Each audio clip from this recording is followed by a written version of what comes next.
आज की कहानी है बड़े घर की बेटी। बेनी माधव सिंह गौरीपुर गांव के जमींदार और नंबरदार थे।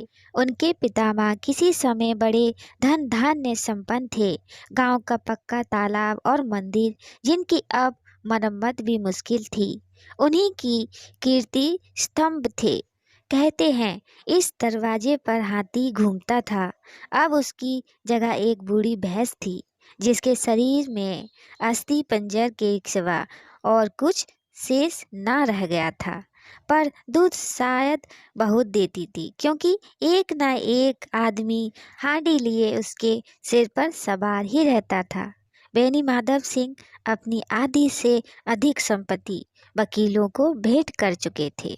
उनकी वर्तमान आय 1,000 रुपये वर्षीय से अधिक न थी। ठाकुर साहब के 2 बेटे थे। बड़े का नाम श्रीकंठ सिंह था। उसने बहुत दिनों के परिश्रम और उद्योग के बाद बीए की डिग्री प्राप्त की थी। अब एक दफ्तर में नौकर था। छोटा लड़का लाल बिहारी सिंह दोहरे बदन का सजीला जवान था। भरा हुआ मुखड़ा, चौड़ी छाती, भैंस का 2 सेर ताजा दूध वह उठकर सवेरे पी जाता था। श्रीकंठ सिंह की दशा बिल्कुल विपरीत थी। इन नेत्रप्रिय गुणों को उन्होंने बीए इन्हीं 2 अक्षरों पर न्योछावर कर दिया था। इन 2 अक्षरों ने उनके शरीर को निर्बल और चेहरे को क्रांतिहीन बना दिया था। इसी से वेदक ग्रंथों पर उनका विशेष प्रेम था। आयुर्वेदिक औषधियों पर उनका अधिक विश्वास था। शाम सवेरे से उनके कमरे से प्रायः खरल की सुरीली कर्ण मधुर ध्वनि सुनाई दिया करती थी। लाहौर और कलकत्ते के उद्योग से बड़ी लिखा पढ़ी करती थी। श्रीकंठ इस अंग्रेजी डिग्री के अध्यपति होने पर भी अंग्रेजी सामाजिक प्रथाओं के विशेष प्रेमी न थे, बल्कि वह बहुधा बड़े जोर से उसकी निंदा और तिरस्कार किया करते थे। इसी से गांव में उनका बड़ा सम्मान था। दशहरे के दिनों में वह बड़े उत्साह से रामलीला में सम्मिलित होते और स्वयं किसी न किसी पात्र का पाठ लेते थे। गौरीपुर में रामलीला के वही जन्मदाता थे। प्राचीन हिंदू सभ्यता का गुणगान उनकी धार्मिकता का प्रधान अंग था। सम्मिलित कुटुंब के तो वह एकमात्र उपासक थे। आजकल स्त्रियों को कुटुंब में मिलजुल कर रहने की जो अरुचि होती है, उसे वह जाति और देश दोनों के लिए हानिकारक समझते थे। यही कारण था कि गांव की ललनाएं उनकी निंदा थीं। कोई कोई तो उन्हें अपना शत्रु समझने में भी संकोच न करती थी। स्वयं उनकी पत्नी को ही इस विषय में उनसे विरोध था। यह इसलिए नहीं कि उसे अपने सास ससुर देवर या जेठ आदि से घृणा थी, बल्कि उसका विचार था कि यदि बहुत कुछ सहने और तरह देने पर भी परिवार के साथ निवाह ना हो सके, तो आए दिन की कलह से जीवन को नष्ट करने की अपेक्षा यही उत्तम है कि अपनी खिचड़ी अलग पकाई जाए। आनंदी एक बड़े उच्च कुल की लड़की थी। उसके बाप एक छोटी सी रियासत के तालुकेदार थे। विशाल भवन, एक हाथी, 3 कुत्ते, बाज, बाहरी सिकरे, झाड़ फानूस, आनरेरी, मजिस्ट्रेट और रिसीजो एक प्रतिष्ठित तालुकेदार के भोग्य पदार्थ हैं, सभी यहाँ विद्यमान थे। नाम था भूप सिंह। बड़े उदास चित्त और प्रतिभाशाली पुरुष थे, पर दुर्भाग्य से लड़का एक भी ना था। 7 लड़कियां हुईं और देवयुग से सबकी सब जीवित रहीं। पहली उमंग में तो उन्होंने 3 ब्याह दिल खोल कर किए, पर 15-20 हजार रुपयों का कर्ज सिर पर हो गया तो आंखें खुली, हाथ समेट लिया। आनंदी चौथी लड़की थी। वह अपनी सब बहनों से अधिक रूपवती और गुणवती थी। इससे ठाकुर भूप सिंह उसे बहुत प्यार करते थे। सुंदर संतान को कदाचित उसके माता पिता भी अधिक चाहते हैं। ठाकुर साहब बड़े धर्म संकट में थे। कि इसका विवाह कहाँ करें। ना तो यही चाहते थे कि ऋषि का बोझ बढ़े और ना यही स्वीकार था कि उसे अपने को भाग्यहीन समझना पड़े। एक दिन श्रीकंठ उनके पास किसी चंदे का रुपया मांगने आया। शायद नागरिक प्रचार का चंदा था। भूप सिंह उनके स्वभाव पर रीझ गए और धूमधाम से श्रीकंठ सिंह का आनंदी के साथ ब्याह हो गया। आनंदी अपने नए घर में आई तो यहाँ का रंग ढंग कुछ और ही देखा। जिस टीम टमा की उसे बचपन से ही आदत पड़ी हुई थी, वह यहाँ नाम मात्र को भी ना थी। हाथी घोड़ा का तो कहना ही क्या, कोई सजी हुई सुंदर बहली तक न थी। रेशमी स्लीपर साथ लाई थी, पर यहाँ बाग कहाँ, मकान में खिड़कियाँ तक न थीं, ना जमीन पर फर्श, ना दीवार पर तस्वीरें। यह एक सीधा सादा देहाती गैस का मकान था। किंतु आनंदी ने थोड़े ही दिनों में अपने को इस नई अवस्था के ऐसा अनुकूल बना लिया मानो उसने विलास के सामान कभी देखे ही ना थे। एक दिन दोपहर के समय लाल बिहारी सिंह दो चिड़िया लिए हुए आया और भावत से बोला, जल्दी से पका दो, मुझे भूख लगी है। आनंदी भोजन बनाकर उसकी राह देख रही थी। अब वह नया व्यंजन बनाने बैठी। हांडी में देखा तो घी पाव भर से अधिक ना था। बड़े घर की बेटी किफायत क्या जाने, उसने सब घी मांस में डाल दिया। लाल बिहारी खाने बैठा तो दाल में घी ना था। बोला, दाल में घी क्यों नहीं छोड़ा? आनंदी ने कहा, घी सब मांस में पड़ गया। लाल बिहारी जोर से बोला, अभी परोसो, घी आया है, इतना जल्द उठ गया। आनंदी ने उत्तर दिया, आज तो कुछ पाव भर रहा होगा, वह सब मैंने मांस में डाल दिया। जिस तरह सूखी लकड़ी जल्दी से जल उठती है, उसी तरह सुधा से बावला मनुष्य जरा जरा सी बात पर तिनक जाता है।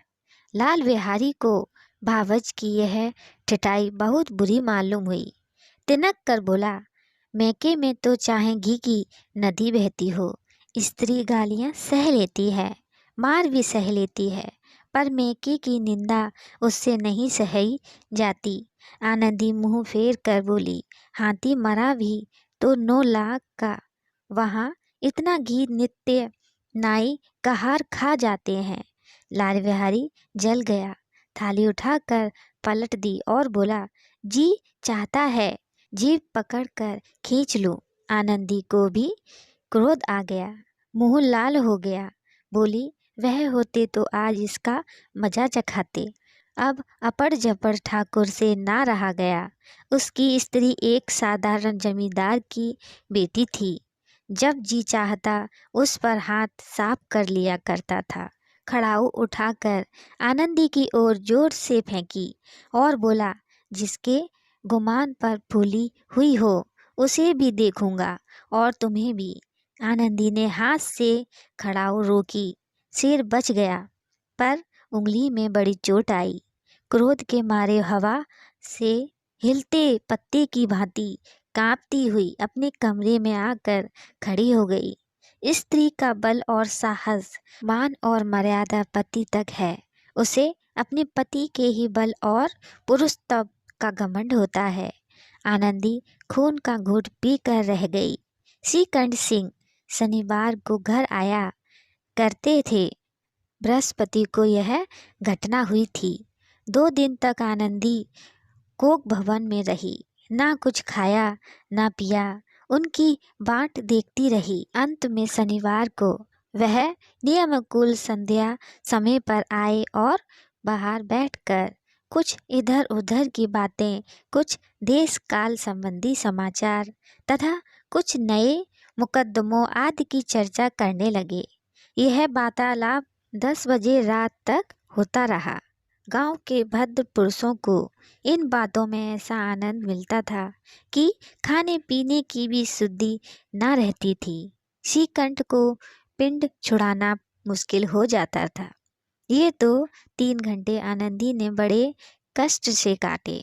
किसी तरह भोजन का समय आया, पंचायत उठी, एकांत हुआ तो लाल बिहारी ने कहा, भैया आप जरा भाभी को समझा दीजिएगा कि मुंह संभाल कर बातचीत किया करें, नहीं तो एक दिन अनर्थ हो जाएगा। बेनी माधव सिंह ने बेटे की ओर से साक्षी दी, हाँ बहू बेटियों का यह स्वभाव अच्छा नहीं कि मर्दों के मुंह लगे।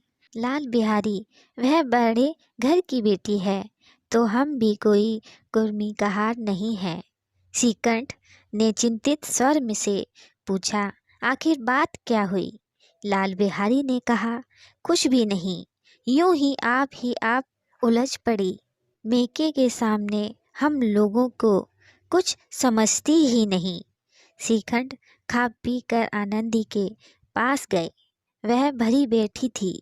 यह हजरत भी कुछ तीखे थे। आनंदी ने पूछा, चित्त तो प्रसन्न है। श्रीकंठ बोले, बहुत प्रसन्न है, पर तुमने आजकल घर में यह क्या उपद्रव मचा रखा है? आनंदी की त्योरियों पर बल पड़ गए। झुंझलाहट के मारे बदन में ज्वाला सी दहक उठी। बोली, जिसने तुमसे यह आग लगाई है उसे पाऊं तो मुंह झुलस दूं। श्रीकंठ, इतनी गर्म क्यों होती हो? बात तो कहो। आनंदी, क्या कहूँ? यह मेरे भाग्य का फेर है, नहीं तो गमार छोकरा जिसको चपरासगिरी करने का भी शऊर नहीं, मुझे खड़ाऊ से मारकर यूं ना अकड़ता। श्रीकंठ, सब हाल साफ साफ कहो तो मालूम हो, मुझे तो कुछ पता नहीं। आनंदी, परसों तुम्हारे लाडले भाई ने मुझसे मांस पकाने को कहा। घी हांडी में पाव भर से अधिक ना था। वह सब मैंने मांस में डाल दिया। जब खाने बैठा तो कहने लगा, दाल में घी क्यों नहीं है? बस इसी पर मेरे मेके को बुरा भला करने लगा। मुझसे ना रहा गया।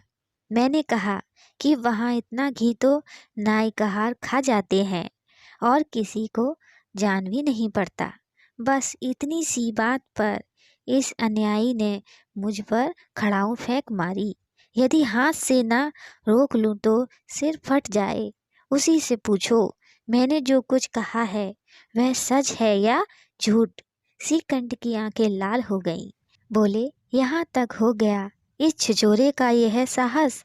आनंदी स्त्रियों के स्वभाव अनुसार रोने लगी, क्योंकि आंसू उनकी पलकों पर रहते हैं। श्रीकंठ बड़े धैर्यवान और शांत पुरुष थे। उन्हें कदाचित ही कभी क्रोध आता था। स्त्रियों के आंसू पुरुषों की क्रोधग्नि भड़काने में तेल का काम देते हैं। रात भर करवटें बदलते रहे। उद्विग्नता के कारण पलक तक नहीं झपकी। प्रातःकाल अपने बाप के पास जाकर बोले, दादा अब इस घर में मेरा निभाना होगा। इस तरह की विद्रोहपूर्ण बातें कहने पर श्रीकंठ ने कितनी ही बार अपने कई मित्रों को आड़े हाथ लिया था, परंतु दुर्भाग्य आज उन्हें स्वयं वे ही बातें अपने मुंह से कहनी पड़ी। दूसरों को उपदेश देना भी कितना सहज है। बेनी माधव सिंह घबरा उठे और बोले, क्यों श्रीकंठ? इसलिए कि मुझे भी अपनी मात प्रतिष्ठा का कुछ विचार है। आपके घर में अब अन्याय और हठ का प्रकोप हो रहा है। जिनको बड़ों का आदर सम्मान करना चाहिए वह उनके सिर चढ़ते हैं। मैं दूसरे का नौकर ठहरा घर पर रहता नहीं। यहाँ मेरे पीछे स्त्रियों पर खड़ाऊ और जूतों की बौछारें होती हैं। कड़ी बात तक चिंता नहीं, कोई एक की दो कह ले वहाँ तक मैं सह सकता हूँ, किंतु यह कदापि नहीं हो सकता कि मेरे ऊपर लात घूंसे पड़े और मैं दम ना मारूं। बेनी माधव सिंह कुछ जवाब ना दे सके। श्रीकंठ सदैव उनका आदर करते थे। उनके ऐसे तेवर देखकर बूढ़ा ठाकुर अबाक रह गया। केवल इतना ही बोला, बेटा तुम बुद्धिमान होकर ऐसी बातें करते हो। स्त्रियां इस तरह घर का नाश कर देती हैं। उनको बहुत से चढ़ाना अच्छा नहीं। श्रीकंठ, इतना मैं जानता हूँ। आपके आशीर्वाद से ऐसा मूर्ख नहीं हूँ। आप स्वयं जानते हैं कि मेरे ही समझाने बुझाने से इसी गांव में कई घर संभल गए। पर जिस स्त्री की मान प्रतिष्ठा का ईश्वर के दरबार में उत्तरदाता हूँ, उसके प्रति ऐसा घोर अन्याय और पशुवत व्यवहार मुझे असहाय है। आप सच मानिए, मेरे लिए यही कुछ कम नहीं है कि लाल बिहारी को कुछ दंड नहीं देता। अब बेनी माधव सिंह भी गरमाए ऐसी बातें और न सुन सके। बोले, लाल बिहारी तुम्हारा भाई है, उससे जब कभी भूल चूक हो उसके कान पकड़ो। लेकिन श्रीकंठ, लाल बिहारी को मैं अब अपना भाई नहीं समझता। बेनी माधव सिंह स्त्री के पीछे श्रीकंठ जी नहीं, उसकी क्रूरता और अविवेक के कारण। दोस्तों, कहानी कैसी लगी कमेंट में बताइएगा। लाइक सब्सक्राइब भी जरूर करिएगा, शेयर भी कीजिएगा हमारी इस कहानी के अगले पार्ट के लिए। धन्यवाद।